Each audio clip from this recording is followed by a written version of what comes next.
Praise God. ದೇವರ ನಾಮಕ್ಕೆ ಸ್ತೋತ್ರವಾಗಲಿ. ಇವತ್ತು ಸ್ವಲ್ಪ ಹೊತ್ತು ನಾವು ದೇವರ ವಾಕ್ಯವನ್ನು ಧ್ಯಾನ ಮಾಡುವ.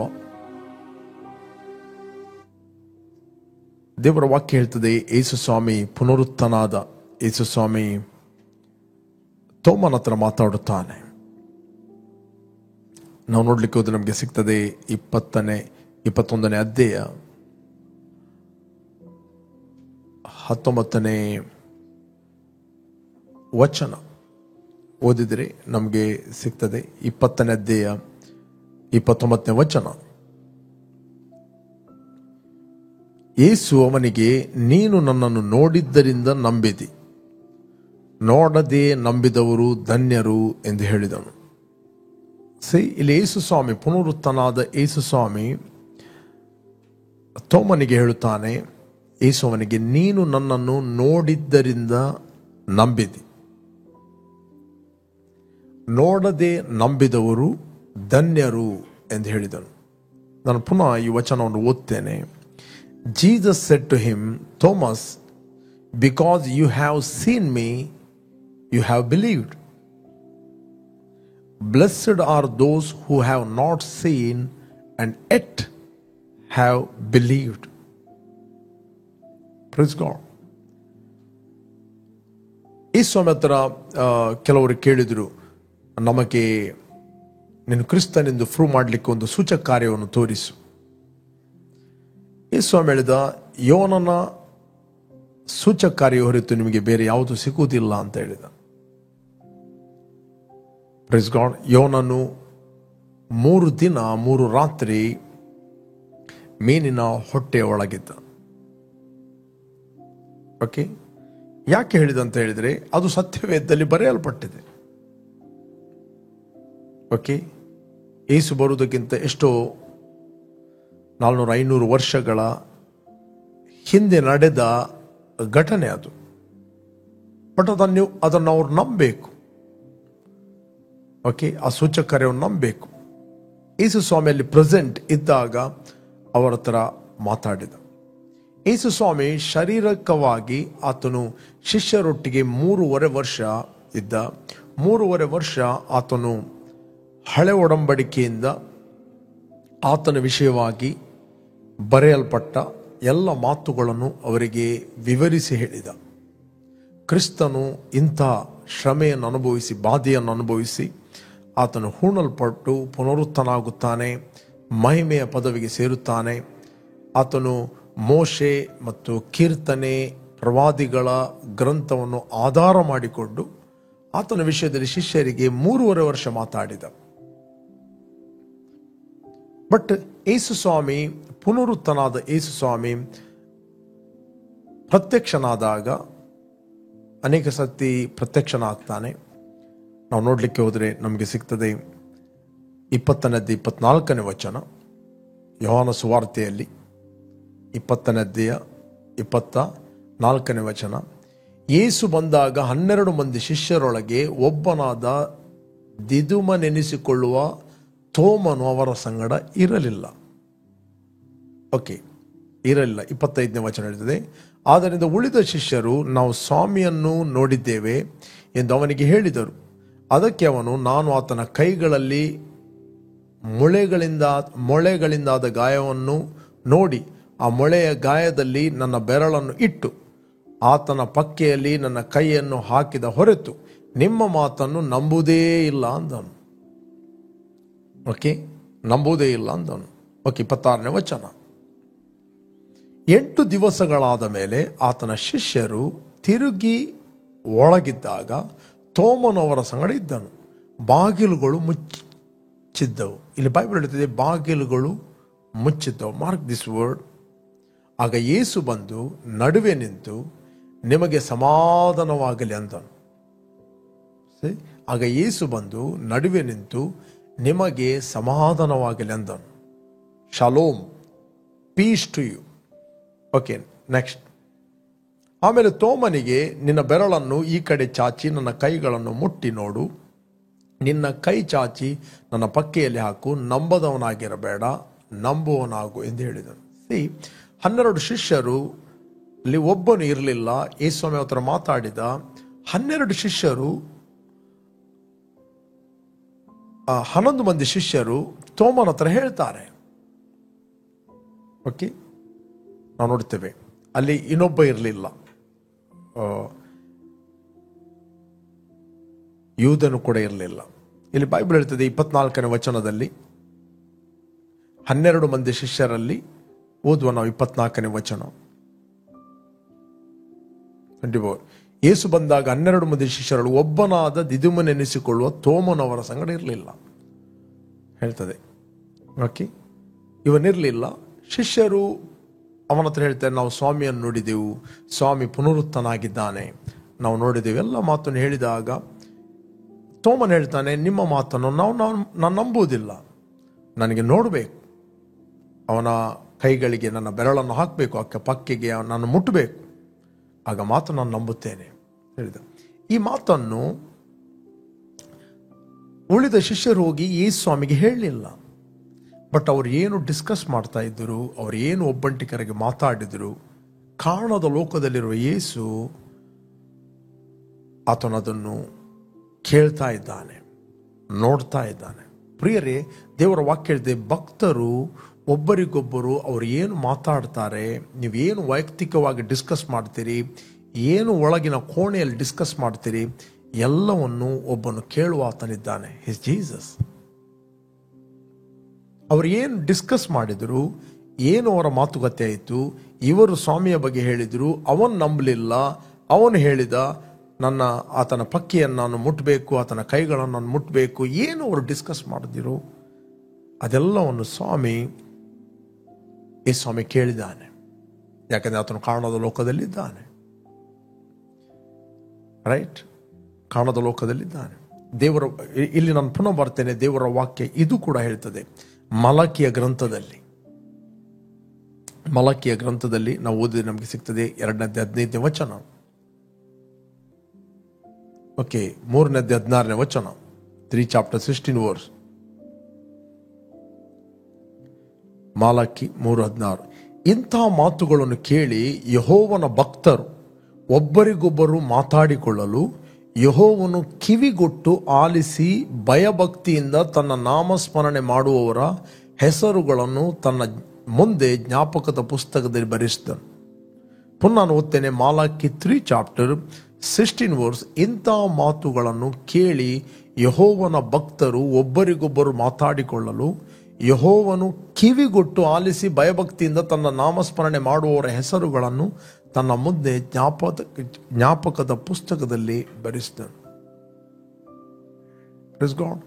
ಕಾಣದ ಲೋಕದಲ್ಲಿ ಇರುವ ದೇವರು ನಮ್ಮನ್ನು ನೋಡುತ್ತಾನೆ, ನಮ್ಮ ವಿಷಯದಲ್ಲಿ ಕೇಳುತ್ತಾನೆ ಎಂದು ಗ್ರಹಿಸುವಂಥದ್ದೇ the fear of God. The fear of God, ದೇವರ ಭಯ ಅಂತ ಹೇಳಿದರೆ ಇಟ್ಸ್ ದ ರೆವರೆನ್ಸ್. ದೇವರಿಗೆ ನಾವು ಘನತೆಯನ್ನು ಸಲ್ಲಿಸುವುದು. ನಾವು ಯಾರ ಬಗ್ಗೆ ಮಾತಾಡುವಾಗ, ಯಾರ ಬಗ್ಗೆ ಕೇವಲವಾಗಿ ಮಾತಾಡುವಾಗ, ಅಪನಂಬಿಕೆಯ ಮಾತುಗಳನ್ನು ಮಾತಾಡುವಾಗ ನಮಗೆ ಒಂದು ಗೊತ್ತಿರಬೇಕು, ಕಾಣದ ಲೋಕದಲ್ಲಿರುವ ದೇವರು ಕೇಳುತ್ತಾನೆ. ಲಿಸ್ನಿಂಗ್. ದೇವರು ಯಾವತ್ತೂ ಅಪನಂಬಿಕೆಯ ಮಾತುಗಳನ್ನು ಇಷ್ಟಪಡುವುದಿಲ್ಲ. ಅಪನಂಬಿಕೆ ಮಾತಾಡುತ್ತದೆ, ನಂಬಿಕೆ ಮಾತಾಡುತ್ತದೆ. We are faith people. ನಾವು ಫೇತ್ ಅನ್ನು ಮಾತಾಡುವವರು, ಅಪನಂಬಿಕೆಯ ಮಾತುಗಳನ್ನು ಮಾತಾಡುವವರಲ್ಲ. ದೇವರಿಗೆ ಅಪನಂಬಿಕೆಯ ಮಾತುಗಳು ಇಷ್ಟವಾಗುವುದಿಲ್ಲ. ದೇವರು ಇಸ್ರಾಯೇಲ್ ಜನರಿಗೆ ಹೇಳಿದ, ನೀವು ಹೋಗಿರಿ ಕಾನಾನ್ ದೇಶವನ್ನು ಸ್ವಾಧೀನ ಮಾಡಿಕೊಳ್ಳ್ರಿ ಅಂತ ಹೇಳಿ ಸುಮಾರು 12 ವ್ಯಕ್ತಿಗಳನ್ನು ಕಳುಹಿಸಿದ, ಕುಲಕ್ಕೆ ಒಬ್ಬನಂತೆ ಆರಿಸಿಕೊಂಡು. ಅವರು 12 ಮಂದಿಯಲ್ಲಿ 10 ಮಂದಿ ರಾಂಗ್ ರಿಪೋರ್ಟ್ ತಂದು ಬಂದರು, 10 ಮಂದಿ ಸುಳ್ಳು ರಿಪೋರ್ಟನ್ನು ತಂದು ಬಂದರು. ಸುಳ್ಳು ರಿಪೋರ್ಟನ್ನು ತಂದು ಬಂದು ಇಲ್ಲಿ ಇದ್ದ ಎಲ್ಲ ಸಮೂಹದವರನ್ನು ಗಲಿಬಲಿಪಡಿಸಿದರು. ಈ ಸುಳ್ಳು ವೈಲ್ಡ್ ಫೈರ್ ಆಗಿ ಹರಡಿತ್ತು, ನಾವು ನೋಡ್ತೇವೆ. ಓಕೆ, ಸುಳ್ಳು ರಿಪೋರ್ಟನ್ನು ತಂದರು. ಬಟ್ ಇಬ್ಬರು ಮಾತ್ರ, ಕಾಲೇಬ ಮತ್ತು ಯೋಶುವ ಮಾತ್ರ ಅವರು ನಂಬಿಕೆಯ ಮಾತುಗಳನ್ನು ಮಾತಾಡಿದರು. ದೇವರು ಹೇಳ್ತಾನೆ, ನನ್ನ ಸೇವಕನಾದ ಕಾಲೇಬ ಮತ್ತು ಯೋಶುವನು ಯಥಾರ್ಥವಾಗಿ ಮಾತಾಡಿದಂತೆ ನೀವು ಮಾತಾಡಲಿಲ್ಲ ಹೇಳ್ತಾನೆ. ಇವರು ಗುಣಗುಟ್ಟುವ ಮಾತುಗಳನ್ನು ನಾನು ಕೇಳಿದ್ದೇನೆ ಅಂತ ದೇವರು ಹೇಳಿದ. ಈ 10 ಮಂದಿ ರಾಂಗ್ ರಿಪೋರ್ಟನ್ನು ತಂದು 6,20,000 ಮೇಲ್ಪಟ್ಟ ಪುರುಷರು ನಾವು ನೋಡ್ತೇವೆ, ಅವರು ಎಲ್ಲರೂ ಅರಣ್ಯದಲ್ಲಿ ಸತ್ತರು. ಯಾಕೆ? ಅಪನಂಬಿಕೆಯ ಮಾತುಗಳನ್ನು ಮಾತಾಡಿ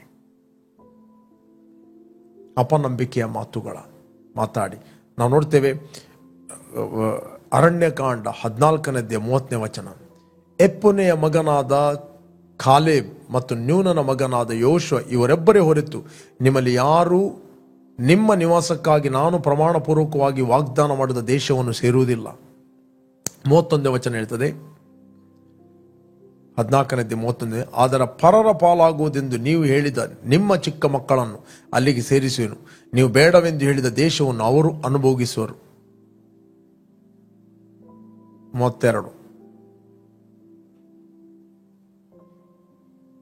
ನೀವಂತೂ ಈ ಅರಣ್ಯದಲ್ಲಿ ಸಾಯುವಿರಿ. ನಿಮ್ಮೆಲ್ಲರ ಶವಗಳು ಈ ಅರಣ್ಯದಲ್ಲಿ ಬೀಳುವ ಪರ್ಯಂತರ ನೀವು ಮಾಡಿದ ದ್ರೋಹದ ಫಲವನ್ನು ನಿಮ್ಮ ಮಕ್ಕಳು ಅನುಭವಿಸುವವರಾಗಿ 40 ವರ್ಷ ಅರಣ್ಯವಾಸಿಗಳಾಗಿರಬೇಕು. ನೀವು ಆ ದೇಶವನ್ನು ಸಂಚರಿಸಿ ನೋಡಿದ 40 ದಿನಗಳಿಗೆ ಸಮಾನಾಗಿ ದಿನವೊಂದಕ್ಕೆ 1 ಸಂವತ್ಸರ ಮೇರೆಗೆ 40 ವರ್ಷ ನಿಮ್ಮ ಪಾಪದ ಫಲವನ್ನು ಅನುಭವಿಸುವವರಾಗಿ ನಾನು ಕೈಬಿಟ್ಟವರ ಗತಿ ಎಂಥದೆಂದು ತಿಳಿದುಕೊಳ್ಳಬೇಕು.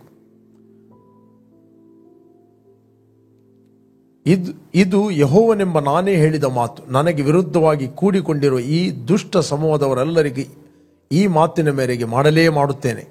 ಈ ಅರಣ್ಯದಲ್ಲಿ ಇವರೆಲ್ಲರೂ ಸಾಯಬೇಕು ಎಂದು ಹೇಳಿದನು. ಯಾಕೆ? 28ನೇ ವಚನ ನಾವು ಓದಿದ್ರೆ ನಮಗೆ ಸಿಗ್ತದೆ. 28, ನೀನು ಅವರಿಗೆ ಹೀಗೆ ಹೇಳಬೇಕು, ಯೆಹೋವನು ಹೇಳುವುದೇನೆಂದರೆ, ನನ್ನ ಜೀವದಾಣೆ, ನೀವು ನನಗೆ ಕೇಳಿಸುವಂತೆ ಆದುಕೊಂಡ ಪ್ರಕಾರವೇ ನಾನು ಮಾಡುತ್ತೇನೆ. ಅರಣ್ಯಕಾಂಡ 14:28 ದೇವರು ಹೇಳ್ತಾನೆ, ನೀವು ನನಗೆ ಕೇಳಿಸುವಂತೆ, ಏನೆಲ್ಲ ನಾನು ಕೇಳುವಂತೆ ಆಡಿದ ಮಾತುಗಳಿದೆ ನೋಡಿ, ಅದನ್ನೇ ನಾನು ಮಾಡುತ್ತೇನೆ. ಇಬ್ಬರು ಹೇಳಿದರು, ದೇವರು ನಮ್ಮ ಸಂಗಡ ಇದ್ದಾನೆ, ನಾವು ಕಾನಾನ್ ದೇಶಕ್ಕೆ ಹೋಗುತ್ತೇವೆ, ಕಾನಾನ್ ದೇಶಕ್ಕೆ ಸ್ವಾಧೀನಪಡಿಸ್ತೇವೆ. ಆದರೆ ಅದರಲ್ಲಿ 10 ಮಂದಿ ಮಿಸ್ಗೈಡ್ ಮಾಡಿದ್ರು. 10 ಮಂದಿ ಅವರು ನೋಡಿದ್ರು, ದೇವರೊಟ್ಟಿಗೆ ಅವರು ಎಗ್ರಿ ಆಗಲಿಲ್ಲ, ಅವರ ಪರಿಸ್ಥಿತಿಯೊಟ್ಟಿಗೆ ಎಗ್ರಿ ಆದರೂ ಈ 6 ಲಕ್ಷ ಜನರನ್ನು ಅವರ ಸುಳ್ಳುಗಳಿಂದ ಗಲಿಬಿಲಿಪಡಿಸಿದರು.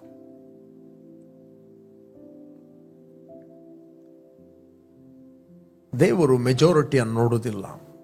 ದೇವರು ತನ್ನ ವಾಕ್ಯವನ್ನು ಯಾರು ಎಗ್ರಿ ಆಗುತ್ತಾರೆ ಅವರನ್ನು ನೋಡುತ್ತಾರೆ. ಜನರು ಮೆಜಾರಿಟಿಯನ್ನು ಫಾಲೋ ಮಾಡುತ್ತಾರೆ. ದೇವರಿಗೆ ಒಬ್ಬ ಮನುಷ್ಯನನ್ನು ಹುಡುಕುತ್ತಾ ಇದ್ದಾನೆ. ದೇವರು ಹೇಳ್ತಾರೆ, ನಾನು ಭೂಲೋಕದಲ್ಲೆಲ್ಲ ನನ್ನ ದೃಷ್ಟಿಯನ್ನು ಪ್ರಸರಿಸಿ ಯಥಾರ್ಥ ಹೃದಯವುಳ್ಳವರಿಗೋಸ್ಕರ ನನ್ನ ಪ್ರತಾಪವನ್ನು ತೋರಿಸಲು ನಾನು ಎಚ್ಚರವಾಗಿದ್ದೇನೆ. ನೀನು ಈ ಕಾರ್ಯದಲ್ಲಿ ಆಸನಿಗೆ ದೇವರು ಹೇಳ್ತಾನೆ, ನೀನು ಬುದ್ಧಿಹೀನನಾಗಿದ್ದೆ. ಪ್ರೇರೆ, ಕಾರಣದ ಲೋಕದಲ್ಲಿ ಇರುವ ದೇವರು ನೀವು ಏನು ಮಾತಾಡುತ್ತೀರಿ? ಇಡೀ ದಿನ ಅಪನಂಬಿಕೆಯ ಮಾತುಗಳನ್ನು ಮಾತಾಡ್ತಿರೋ ಅಥವಾ ನಂಬಿಕೆಯ ಮಾತುಗಳನ್ನು ಮಾತಾಡ್ತಿರೋ? ನಂಬಿಕೆಯ ಮಾತುಗಳನ್ನು ಒಬ್ಬರಿಗೊಬ್ಬರು ಭಕ್ತರು ಒಬ್ಬರೊಬ್ಬರಿಗೆ ನೀವು ಎನ್ಕರೇಜ್ ಮಾಡ್ತಿರೋ? ದೇವರು ಕೇಳ್ತಾನೆ. ಇಲ್ಲಿ ದೇವರು 14:28 ಹೇಳಿದ, ನನ್ನ ಜೀವದಾಣೆ, ನೀವು ನನಗೆ ಕೇಳಿಸುವಂತೆ ಅಂದುಕೊಂಡ ಪ್ರಕಾರವೇ ನಾನು ಮಾಡುತ್ತೇನೆ. ಇಲ್ಲಿ ನಾವು ತೋಮನ ಬಗ್ಗೆ ನೋಡ್ತಾ ಇದ್ದೇವೆ.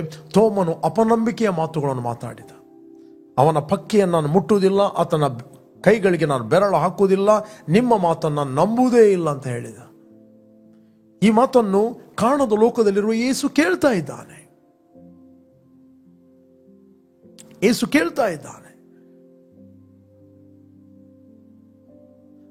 ಕೇಳ್ತಾ ಇದ್ದಾನೆ. ಬಾಗಿಲುಗಳು ಮುಚ್ಚಲ್ಪಟ್ಟಿದ್ದವು, ಅವರು ಒಳಗಿದ್ದರು. ಪುನರುತ್ತನಾದ ಯೇಸುವಿಗೆ ಗೋಡೆ ತಾಗುವುದಿಲ್ಲ. ನೀವು ಬಾಗಿಲು ಓಪನ್ ಮಾಡಿ ಕೊಡಬೇಕಾಗಿಲ್ಲ. ವಿದೌಟ್ ಡೋರ್ ಆತನ ಒಳಗೆ ಬರುತ್ತಾನೆ. ಓಕೆ, ನಿಮ್ಮ ಮನೆಗೆ ಯೇಸು ನಿಮ್ಮ ಮನೆಯಲ್ಲಿ ಪ್ರವೇಶ ಮಾಡಲಿಕ್ಕೆ ಬಾಗಿಲು ಓಪನ್ ಮಾಡಬೇಕಾಗಿಲ್ಲ. ಬಾಗಿಲಲ್ಲಿ ಅವರು ಬಾಗಿಲು ಮುಚ್ಚಿಕೊಂಡಿದ್ದರು. ಸಡನ್ಲಿ ಯೇಸು ಬಂದು ಫಸ್ಟ್ ಮಾತಾಡಿದೆ ತೋಮನ ಹತ್ರ, ತೋಮ, ನನ್ನ ಕೈ ಎಲ್ಲಿದೆ, ನನ್ನ ಪಕ್ಕೆ ಎಲ್ಲಿದೆ, ಹಾಕು ನಿನ್ನ ಬೆರಳು. ಇಮಿಡಿಯೇಟ್ಲಿ ತೋಮ ಹೇಳಿದ, ನನ್ನ ದೇವರೇ, ನನ್ನ ಸ್ವಾಮಿ. ರೈಟ್. 28ನೇ ಓದಿ ನಮಗೆ ಸಿಗ್ತದೆ. 20:28 ಯೋಹಾನ ಸುವಾರ್ತೆಯಲ್ಲಿ, ಮತ್ತು 29ನೇ ತೋಮನು ಆತನಿಗೆ, ನನ್ನ ಸ್ವಾಮಿ, ನನ್ನ ದೇವರು ಎಂದು ಹೇಳಿದನು. 29 ಯೇಸು ಅವನಿಗೆ, ನೀನು ನನ್ನನ್ನು ನೋಡಿದ್ದರಿಂದ ನಂಬಿದಿ, ನೋಡದೆ ನಂಬಿದವರು ಧನ್ಯರು ಎಂದು ಹೇಳಿದ. ಇವತ್ತು ನಿಮ್ಮ ಆರೋಗ್ಯದ ವಿಷಯದಲ್ಲಿ ನಿಮ್ಮ ರಿಪೋರ್ಟ್ಗಳು ಏನು ಹೇಳ್ತವೆ, ಫೀಲಿಂಗ್ಸ್ಗಳು ಏನು ಹೇಳ್ತವೆ, ಅದು ನಂಬುವುದಲ್ಲ. ನಮ್ಮ ಕರ್ತನಾದ ಯೇಸು ಕ್ರಿಸ್ತನು ಏನು ಹೇಳಿದಾನೆ ಅದೇ ಫೈನಲ್ ರಿಪೋರ್ಟ್. ಬ್ಲೆಸ್ಡ್ ಅಂತ ಹೇಳಿದರೆ ಆ ವಾಕ್ಯ ಏನು ಹೇಳುತ್ತದೆ ಅದು ನಿಮ್ಮ ಜೀವಿತದಲ್ಲಿ ಆಶೀರ್ವಾದವಾಗುತ್ತದೆ. Praise God. ಆ ವಾಕ್ಯ ನಿಮ್ಮಲ್ಲಿ ರಿಯಲ್ ಆಗುತ್ತದೆ. ಬ್ಲೆಸ್ಡ್ ಇಸ್ ದ ಪರ್ಸನ್, ಆತನು ಆಶೀರ್ವದಿಸಲ್ಪಟ್ಟ ವ್ಯಕ್ತಿ. ಅಂದರೆ ನಿಮ್ಮ ದೇಹದಲ್ಲಿ ಆರೋಗ್ಯವಿದ್ದರೆ ಅದು ಆಶೀರ್ವಾದ. ರೋಗ ಆಶೀರ್ವಾದ ಅಲ್ಲ, ಕೊರತೆ ಆಶೀರ್ವಾದ ಅಲ್ಲ. ಓಕೆ, ಕೊರತೆ ಒಂದು ಆತ್ಮ, ರೋಗ ಒಂದು ಆತ್ಮ. ದ ಸ್ಪಿರಿಟ್ ಆಫ್ ಇನ್ಫರ್ಮಿಟಿ ಅಂತ ಕರೀತಾರೆ. He carried our infirmity on the cross of Calvary. ಆತ ನಮ್ಮ ಬಾಧೆಗಳನ್ನು, ಆತ ನಮ್ಮ ಬೇನೆಗಳನ್ನು ಆತನು ತಾನೇ ತನ್ನ ದೇಹದ ಮೇಲೆ ಹೊತ್ತುಕೊಂಡು ಹೋದನು. The spirit of infirmity. ಸೈತಾನ್ನಿಂದ ಬಾಧಿಸಲ್ಪಟ್ಟವರು ಅಂತ ಹೇಳ್ತದೆ. ನಜರೇತಿನ ಯೇಸು ಕ್ರಿಸ್ತ ನಾನು ದೇವರು ಆತ್ಮದಿಂದಲೂ ಬಲದಿಂದಲೂ ಅಭಿಷೇಕಿಸ್ತಾನೆ. ದೇವರು ಆತನ ಸಂಗಡ ಇದ್ದದರಿಂದ ಆತನು ಒಳ್ಳೆಯದನ್ನು ಉಪಕಾರಗಳನ್ನು ಮಾಡುತ್ತಾ ಸಂಚರಿಸ್ತಾನು. ಸೈತಾನ್ನಿಂದ ಬಾಧಿಸಲ್ಪಟ್ಟವರನ್ನು ಬಿಡುಗಡೆ ಮಾಡುತ್ತಾ ಸಂಚರಿಸ್ತಾನು. 10:38 ಆಕ್ಟ್ ಆಫ್ ಅಪೋಸ್ತಲ ಕೃತ್ಯ 10:38 ಇರುತ್ತದೆ. ಸೈತಾನ್ನಿಂದ ಬಾಧಿಸಲ್ಪಟ್ಟವರು. ನಾನು ನಿಮಗೋಸ್ಕರ ಓದ್ತೇನೆ ಆ ವಚನವನ್ನು. ದೇವರು ನಜರೇತಿನ ಯೇಸುವನ್ನು ಪವಿತ್ರಾತ್ಮದಿಂದಲೂ ಬಲದಿಂದಲೂ ಅಭಿಷೇಕಿಸ್ತನು. ದೇವರು ಆತನ ಸಂಗಡ ಇದ್ದದರಿಂದ ಆತನ ಉಪಕಾರಗಳನ್ನು ಮಾಡುತ್ತಾ ಸೈತಾನ್ನಿಂದ ಬಾಧಿಸಲ್ಪಡುತ್ತಿರುವವರೆಲ್ಲರನ್ನು ಗುಣ ಮಾಡುತ್ತಾ ಸಂಚರಿಸ್ತನು. ಇದೆಲ್ಲ ನಿಮಗೆ ಗೊತ್ತಾಗಿದೆ ಅಷ್ಟೇ. Okay, who are oppressed by the devil. Oppress ಒಂದು ರೀತಿಯ ಒತ್ತಡ, ಕುಟುಂಬದಲ್ಲಿ ಒತ್ತಡ, ಮನೆಯಲ್ಲಿ ಒತ್ತಡ, ರಿಲೇಶನ್ಶಿಪ್ ಅಲ್ಲಿ ಒತ್ತಡ, ಬಾಧೆಗಳು. ಯೇಸು ಕ್ರಿಸ್ತನ ಬಾಧೆಗಳು ನನಗೋಸ್ಕರ ನಿನಗೋಸ್ಕರ ಹೊತ್ತುಕೊಂಡು ಹೋಗಿದ್ದಾನೆ ಮತ್ತು ಆತನು ಡಿಕ್ಲೇರ್ ಮಾಡಿದ್ದಾನೆ. ಆತನ ಬಾಸುಂಡೆಗಳಿಂದ ನಿಮಗೆ ಗುಣವಾಯಿತು. ಅದಕ್ಕೆ ಯೇಸು ಹೇಳಿದ, ನೋಡಿ ನಂಬುವುದಲ್ಲ, ನೋಡದೆ ನಂಬಿದವರು ಧನ್ಯರು. ನೋಡದೆ ನಂಬುವುದೇನು? ಆತನ ವಾಕ್ಯವನ್ನು ನಂಬುವುದು. ಇವತ್ತು ಯೇಸು ಸ್ವಾಮಿ ಕ್ರೂಜಿಗೆ ಹೋದದ್ದು ನಾವು ನೋಡಲಿಲ್ಲ. ಯೇಸು ಸ್ವಾಮಿ ಕಲ್ವಾರಿ ಕ್ರೂಜಲ್ಲಿ ರಕ್ತವನ್ನು ಸುರಿಸಿದ್ದು ನಾವು ನೋಡಲಿಲ್ಲ. ಆತನು ಹೂಣಲ್ಪಟ್ಟದ್ದು ನಾವು ನೋಡಲಿಲ್ಲ. ಆತನು ಪುನರುತ್ಥಾನ ಆದದ್ದು ನಾವು ನೋಡಲಿಲ್ಲ. ಸ್ಟಿಲ್ ನಾವು ನಂಬುತ್ತೇವೆ. ಏನನ್ನು ನಂಬುತ್ತೇವೆ? ದೇವರ ವಾಕ್ಯದ ಆಧಾರದ ಮೇಲೆ ನಂಬುತ್ತೇವೆ. ಇಲ್ಲಿ ಯೇಸು ಸ್ವಾಮಿ ಪೇತ್ರನಿಗೆ, ತೋಮನಿಗೆ ಹೇಳಿದ, ನೀನು ನಂಬಬೇಕಿದ್ದು ಸ್ಕ್ರಿಪ್ಚರ್ಗಳನ್ನು. ಕ್ರಿಸ್ತನ ವಿಷಯದಲ್ಲಿ ಹಳೆ ಒಡಂಬಡಿಕೆಯಲ್ಲಿ ಏನು ಬರೆಯಲ್ಪಟ್ಟಿದೆ ಅದನ್ನು ನಂಬಬೇಕಿತ್ತು. ನನ್ನ ನೋಡಿ ನೀವು ಶಿಲುಬೆಗೆ ಹೋದದ್ದು, ಹೂಣಲ್ಪಟ್ಟದ್ದು, ಪುನರುತ್ಥಾನ ಅದು ನಂಬಬೇಕಾಗಿಲ್ಲ. ನೀವು ನೋಡಿ ನಂಬಬೇಕಾಗಿಲ್ಲ. ಅದರ ವಿಷಯದಲ್ಲಿ ಆಲ್ರೆಡಿ ಬರೆಯಲ್ಪಟ್ಟಿದೆ. ಹೇಳಿದೆ ಸ್ವಾಮಿ ತನ್ನ ಶಿಷ್ಯರಿಗೆ. ಯಮಾವ ಹಳ್ಳಿಯಿಂದ ಬರುತ್ತಿರುವಾಗ ಶಿಷ್ಯರಿಗೆ ಹೇಳಿದ. ಇಬ್ಬರು ಶಿಷ್ಯರ ಹತ್ರ ಅವರು ಮಾತಾಡುತ್ತಿರುವಾಗ ಅವನನ್ನು ತೋಟಗಾರ ಅಂತ ಅನಿಸಿದರು. ಅದಕ್ಕೆ ಈ ಸ್ವಾಮಿ ಹೇಳ್ತಾನೆ 24:25 ಲೂಕನು ಬರೆದ ಸುವಾರ್ತೆ, ಲೂಕ್ ಚಾಪ್ಟರ್. ಆತನವರಿಗೆಲ್ಲ ಬುದ್ಧಿ ಇಲ್ಲದವರೇ, ಪ್ರವಾದಿಗಳು ಹೇಳಿದೆಲ್ಲವನ್ನು ನಂಬುವುದರಲ್ಲಿ ಮಂದರದೆಯರೇ, ಕ್ರಿಸ್ತನು ಇಂತಹ ಶ್ರಮೆಗಳನ್ನು ಅನುಭವಿಸಿ ತನ್ನ ಮಹಾಪದವಿಗೆ ಸೇರುವುದು ಅಗತ್ಯವಾಗಿತ್ತಲ್ಲವೇ ಎಂದು ಹೇಳಿ ಮೋಶೆಯ ಮತ್ತು ಎಲ್ಲಾ ಪ್ರವಾದಿಗಳ ಗ್ರಂಥಗಳು ಮೊದಲುಗೊಂಡು ಸಮಸ್ತ ಗ್ರಂಥಗಳಲ್ಲಿ ತನ್ನ ವಿಷಯವಾಗಿರುವ ಸೂಚನೆಗಳನ್ನು ಅವರಿಗೆ ವಿವರಿಸ್ತಾನೆ. ಆತನ ವಿಷಯವಾಗಿರುವ ಸೂಚನೆಗಳನ್ನು ಯೇಸು ಸ್ವಾಮಿ ಅವರಿಗೆ ವಿವರಿಸ್ತಾ ಎಕ್ಸ್ಪ್ಲೇನ್ ಮಾಡಿದ. ಇಲ್ಲಿ ತೋಮನಿಗೆ ಯೇಸು ಸ್ವಾಮಿ ಹೇಳುವುದು ಇದೆ, ನೀನು ನೋಡಿ ನಂಬಿದೆ. ನೋಡದೆ ನಂಬಿದವರೇ ಧನ್ಯರು. ಓ ದೇವರೇ, ನಾನು ಕೋಣೆಯಲ್ಲಿ ಕೂತ್ಕೊಂಡಿದ್ದೇನೆ, ನನಗೊಂದು ವಿಸಿಟೇಷನ್ ಕೊಡು. ಓ ನನಗೊಂದು ಪರಲೋಕದ ದರ್ಶನ ಕೊಡು. ಅಫ್ಕೋರ್ಸ್ ನಾನು ದರ್ಶನವನ್ನು ನಂಬುತ್ತೇನೆ, ವಿಸಿಟೇಷನ್ ನಂಬುತ್ತೇನೆ. ಅದು ನಮಗೆ ಆಧಾರ ಅಲ್ಲ. ನಮಗೆ ಆಧಾರ ಯಾವುದಂತ ಹೇಳಿದರೆ ಸತ್ಯವೇದದಲ್ಲಿ ಏನು ಬರೆಯಲ್ಪಟ್ಟಿದೆ ಅದು ಆಧಾರ. ದೇರ್ ಆರ್ ಮೆನಿ ಮ್ಯಾನಿಫೆಸ್ಟೇಷನ್, ಅದನ್ನು ನಾವು ಡಿನೈ ಮಾಡುವುದಿಲ್ಲ.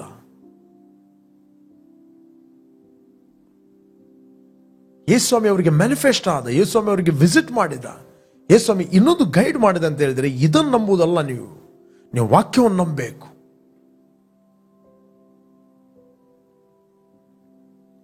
ನೀವು ವಾಕ್ಯವನ್ನು ನಂಬಬೇಕು.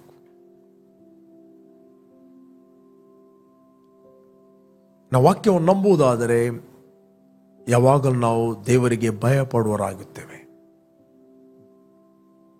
ದೇವರ ಭಯವೇ ಜ್ಞಾನದ ಮೂಲ. ಜ್ಞಾನ, ಯಾವ ಜ್ಞಾನ? The spiritual knowledge. Spiritual knowledge. There is a spiritual knowledge, there is a sense knowledge.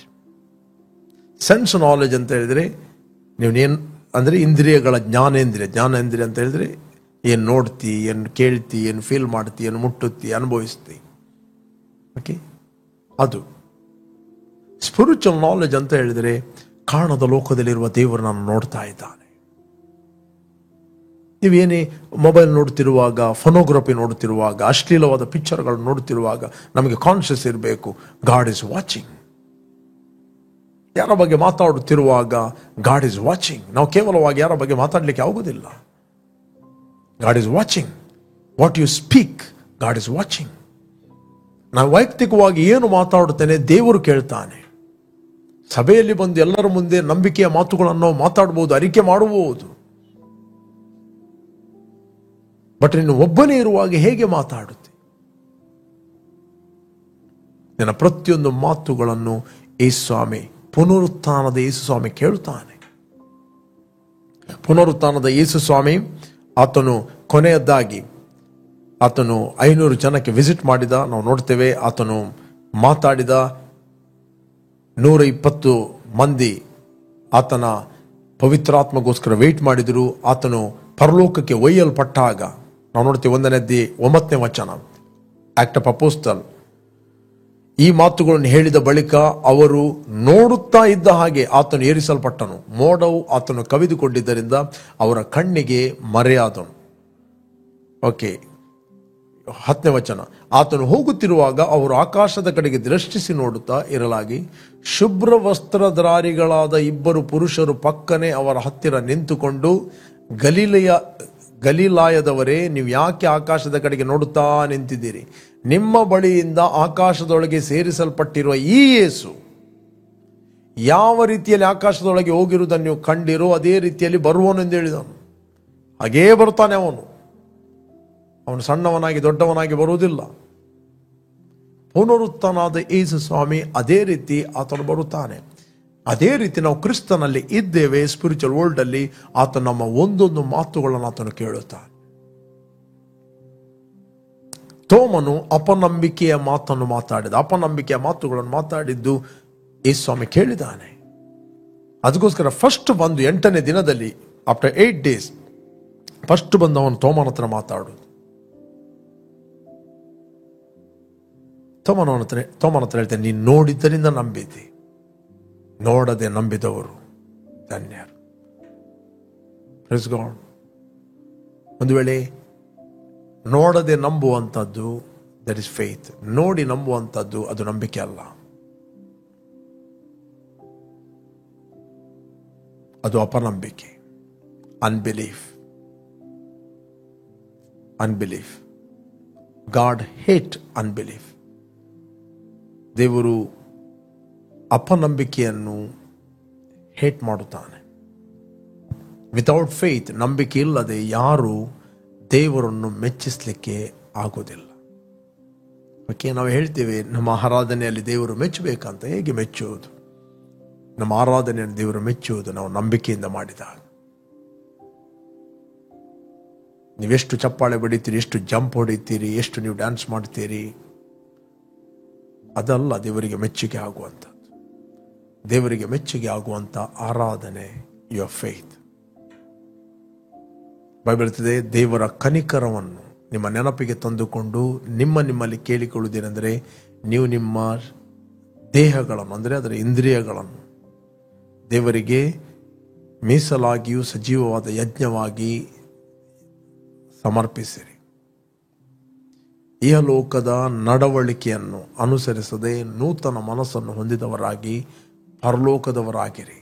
ಇದೇ ದೇವರಿಗೆ ವಿವೇಕಪೂರ್ವಕವಾದ ಆರಾಧನೆ. This the true worship. ಯಾಕಂದರೆ ನೀನು ಆತ್ಮದಲ್ಲಿ ಆರಾಧನೆ ಮಾಡುವಂಥದ್ದು, ದಟ್ ಈಸ್ ಫೇತ್, ನಾಟ್ ಫೇಲಿಂಗ್ಸ್. ಅದೇ ದೇವರಿಗೆ ಮೆಚ್ಚುಗೆ ಆಗುವ ಆರಾಧನೆ. ಆರಾಧನೆ ಅಂತ ಹೇಳಿದರೆ ಫಿಸಿಕಲಿ ಕೇವಲ ಎಂಟರ್ಟೈನ್ಮೆಂಟ್ ಅಲ್ಲ. ಓಕೆ, ಓನ್ಲಿ ಡ್ಯಾನ್ಸ್, ಚಪ್ಪಾಳೆ ಬಡಿಯುವಂಥದ್ದು ಅದರಲ್ಲಿರ್ಬೋದು, ತೊಂದರೆ ಇಲ್ಲ. ಬಟ್ ಆರಾಧನೆ ಎಂಬುವಂಥದ್ದು ದೇವರಿಗೆ ನಾವು ಗೌರವವನ್ನು ಸಲ್ಲಿಸುವಂಥದ್ದು, ದೇವರಿಗೆ ಮೆಚ್ಚುವಂಥ ಆರಾಧನೆ, ದಟ್ ಈಸ್ ಫೇತ್, ನಮ್ಮ ನಂಬಿಕೆ. ಇವತ್ತು ಯೇಸು ಕ್ರಿಸ್ತನ ರಕ್ತದ ಮೂಲಕ ದೇವರು ನಮ್ಮ ಆಂತರ್ಯವನ್ನು ಶುದ್ಧೀಕರಿಸ್ತಾನೆ. ಜೀವವುಳ್ಳ ದೇವರನ್ನು ನಾವು ಆರಾಧನೆ ಮಾಡುವಂತೆ. 9ನೇ ಅಧ್ಯಾಯ 14ನೇ ವಚನ, ಇಬ್ರಿಯರಿಗೆ ಬರೆದ 9ನೇ ಅಧ್ಯಾಯ 14ನೇ ವಚನ. ಓಕೆ, ನಿತ್ಯಾತ್ಮನಿಂದ ತನ್ನನ್ನು ತಾನೇ ನಿರ್ದೋಷಿಯನ್ನಾಗಿ ದೇವರಿಗೆ ಸಮರ್ಪಿಸಿಕೊಂಡ ಕ್ರಿಸ್ತನ ರಕ್ತವು ಎಷ್ಟೋ ಹೆಚ್ಚಾಗಿ ನಮ್ಮನ್ನು ನಿರ್ಜೀವ ಕರ್ಮಗಳಿಂದ ಬಿಡಿಸಿ ನಾವು ಜೀವವುಳ್ಳ ದೇವರನ್ನು ಆರಾಧಿಸುವರಾಗುವಂತೆ ನಮ್ಮ ಮನಸ್ಸನ್ನು ಶುದ್ಧೀಕರಿಸ್ತಲ್ಲವೇ. Praise God. ನಮ್ಮ ಮನಸ್ಸನ್ನು ಆತನು ಶುದ್ಧೀಕರಿಸ್ತಾನೆ. ಪ್ರೇರೆ, ನಾವು ನೋಡುವವರಾಗಿ ನಡೆಯುವವರಲ್ಲ, ನಾವು ನಂಬಿಕೆಯಲ್ಲಿ ನಡೆಯುವವರು, ನಂಬುವುದು ದೇವರ ವಾಕ್ಯವನ್ನು. Believe God's word. Let's pray. ನಾವು ಪ್ರಾರ್ಥನೆ ಮಾಡುವ. ಯಾರು ನೀವು ಫಸ್ಟ್ ಟೈಮ್ ವೀಕ್ಷಿಸ್ತಾ ಇದ್ದೀರಿ, ಇಷ್ಟವರಿಗೆ ಯೇಸುವನ್ನು ರಕ್ಷಕನ ಒಡೆಯನೆಂದು ನೀವು ಅಂಗೀಕಾರ ಮಾಡಲಿಲ್ಲ, ಇದು ನಿಮ್ಮ ಸಮಯ. ನಿಮ್ಮ ಹೃದಯದಲ್ಲಿ ಆತನು ಕರೆಯಿರಿ. ನಿನಗೋಸ್ಕರ ಮತ್ತು ನನಗೋಸ್ಕರ ಯೇಸು ಕ್ರಿಸ್ತನ ಕ್ರೂಜೆಯಲ್ಲಿ ಸತ್ತಿದ್ದಾನೆ, ರಕ್ತವನ್ನು ಸುರಿಸ್ತಾನೆ, ಹೂಣಲ್ಪಟ್ಟಿದ್ದಾನೆ. 3ನೇ ದಿನ ಸತ್ತವರ ಒಳಗಿಂದ ಆತನು ಎದ್ದು ಬಂದಿದ್ದಾನೆ. Let's pray. ನಾವು ಪ್ರಾರ್ಥನೆ ಮಾಡುವ. Thank you Lord. ಭೂಮಿ ಆಕಾಶಗಳನ್ನು ಉಂಟು ಮಾಡದ ಸರ್ವಶಕ್ತನಾದ ನನ್ನ ತಂದೆ, ನಿನ್ನ ಒಬ್ಬನೇ ಮಗನಾದ ಯೇಸು ಕ್ರಿಸ್ತನನ್ನು ನನಗೋಸ್ಕರ ನೀನು ಕಳಿಸ್ತಿ. ಆತ ನನಗೋಸ್ಕರ ಬಾಧೆಯನ್ನು ಅನುಭವಿಸಿ ಹೂಣಲ್ಪಟ್ಟು 3ನೇ ದಿನ ಸತ್ತವರ ಒಳಗಿಂದ ಎದ್ದು ಬಂದನೆಂದು ನಾನು ನನ್ನ ಹೃದಯದಲ್ಲಿ ನಂಬುತ್ತೇನೆ ಮತ್ತು ಬಾಯಿಂದ ನಾನು ಅರಿಕೆ ಮಾಡುತ್ತೇನೆ, ಯೇಸುವೆ ನನ್ನ ಕರ್ತನೆಂದು. ನೀನು ವಾಗ್ದಾನ ಮಾಡಿದ ಪವಿತ್ರಾತ್ಮ ವರವನ್ನು ನಂಬಿಕೆಯ ಮೂಲಕ ನಾನು ಹೊಂದುತ್ತೇನೆ. Thank you lord. ನೀನು ವಾಗ್ದಾನ ಮಾಡಿದ ಪವಿತ್ರಾತ್ಮಗೋಸ್ಕರ ಸ್ತೋತ್ರ. ನಾವು ನೋಡುವವರಾಗಿ ನಡೆಯುವುದಿಲ್ಲ, ನಾವು ನಂಬುವವರಾಗಿ ನಡೆಯುತ್ತೇವೆ. ನೀನು ಹೇಳಿದಿ, ನೋಡಿ ನಂಬುವವರು ಅಲ್ಲ, ನೋಡದೆ ನಂಬುವವರು ಧನ್ಯರು. They are blessed. ಅವರು ಧನ್ಯರು. They are healthy, they are strong ಅಂತ ನಾವು ವಾಕ್ಯ ಹೇಳ್ತೇವೆ. ತಂದೆ, ಯಾರೆಲ್ಲ ವೀಕ್ಷಿಸ್ತಾ ಇದ್ದರು ಅವರ ದೇಹದಲ್ಲಿ ಯಾವುದೇ ಕಾಯಿಲೆಗಳು, ನೋವುಗಳು, ಬೇನೆಗಳು ಇರುವುದಾದರೆ ನಾನು ನಂಬ್ತೇನೆ. ನಿನ್ನ ವಾಕ್ಯ ಹೇಳ್ತದೆ, ನಿನ್ನ ಬಾಸುಂಡೆಗಳಿಂದ ಅವರಿಗೆ ಗುಣವಾಗಿದೆ ಅಂತ. ನಾನು ನಂಬುತ್ತೇನೆ. ಅವರ ದೇಹಗಳು ಸ್ವಸ್ಥತೆಯನ್ನು ಹೊಂದಿಕೊಳ್ಳಲಿ. Be healed by the power of the Holy Spirit of God. I thank you Lord for the healing of God. Thank you Lord. Thank you Lord. ಅವರ ದೇಹಗಳು ರೆಸ್ಟೋರ್ ಆಗಲಿ ಯೇಸು ನಾಮದಲ್ಲಿ. Thank you Lord for the freedom of master in Jesus name. Amen, amen, amen.